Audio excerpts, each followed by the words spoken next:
Hola, yo soy David Rivera y les voy a hablar sobre la lectura de Jim Sharp, Historia desde abajo. Bueno, entrando en contexto, todavía hasta hace unas 4 décadas, la escritura de la historia todavía giraba en torno a procesos políticos bélicos y biografías de personajes políticos o de una élite importante de algún respectivo contexto. Sin embargo, al hablar particularmente de procesos bélicos, se puede entender que también existía pues la presencia de soldados, ciudadanos, gente común y en general pues multitudes de personas que también participaban de alguna manera en estos procesos y sin embargo pues poco o nada se sabe de ellos. Entonces para esto Jim Sharp, el escritor de este texto, Historia desde abajo,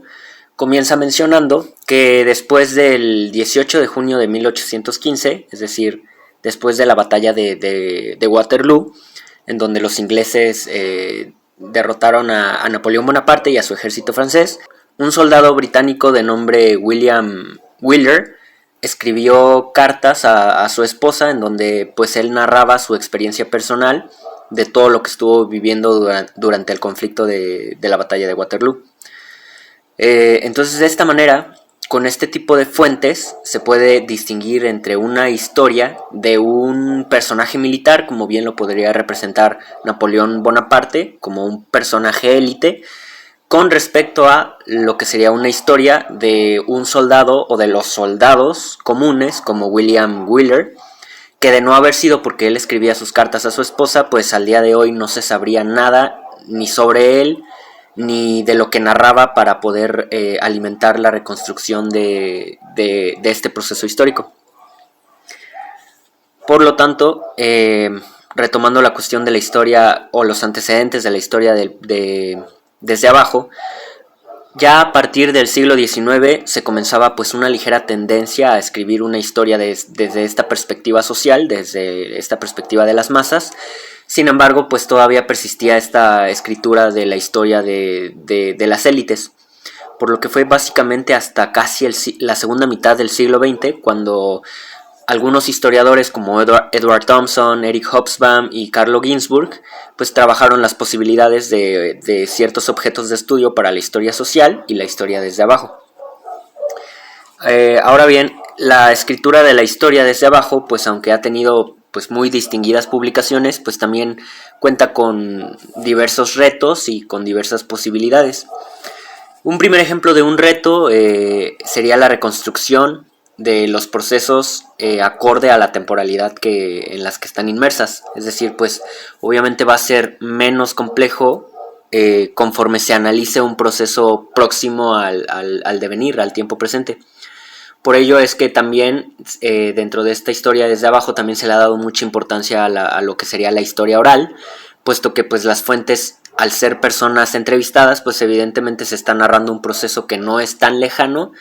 y en cambio tratar de describir pues la historia de un proceso muy lejano pues sería difícil acorde pues a las fuentes con las que cuentes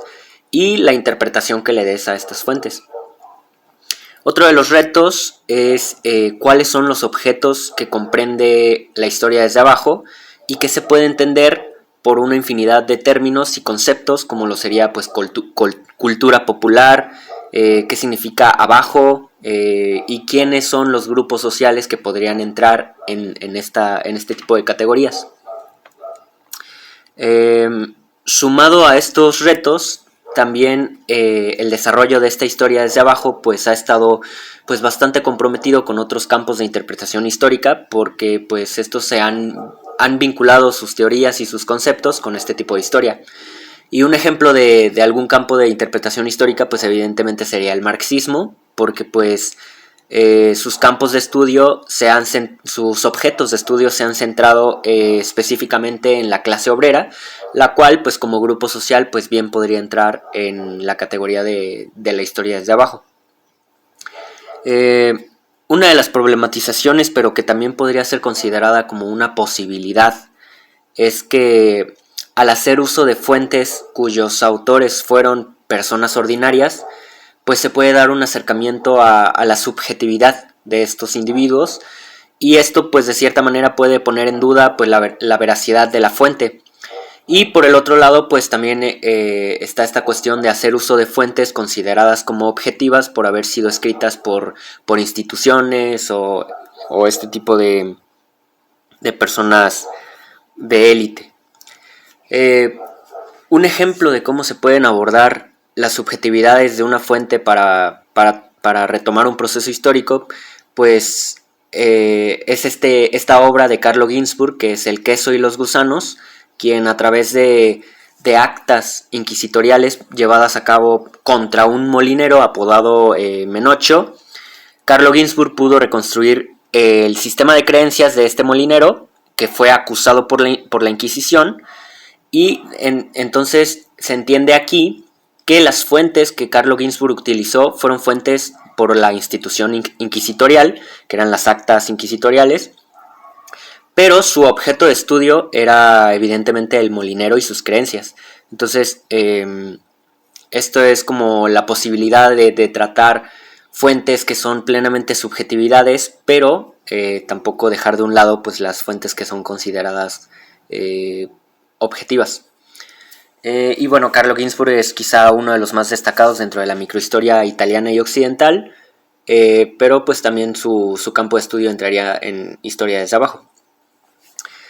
Otra de las posibilidades para la historia desde abajo es hacer uso de metodologías y teorías de otras disciplinas de las ciencias sociales y de las humanidades, como lo serían la antropología y la sociología, para poder generar, al contrario de una historia descriptiva, una historia analítica, priorizando siempre el contexto de las fuentes. Y bueno, en conclusión, la historia desde abajo continúa hasta el día de hoy, gracias a historiadores sociales que siguen diversificando sus objetos de estudio con el apoyo de fuentes que pues no han sido completamente exploradas o que no han sido del todo validadas.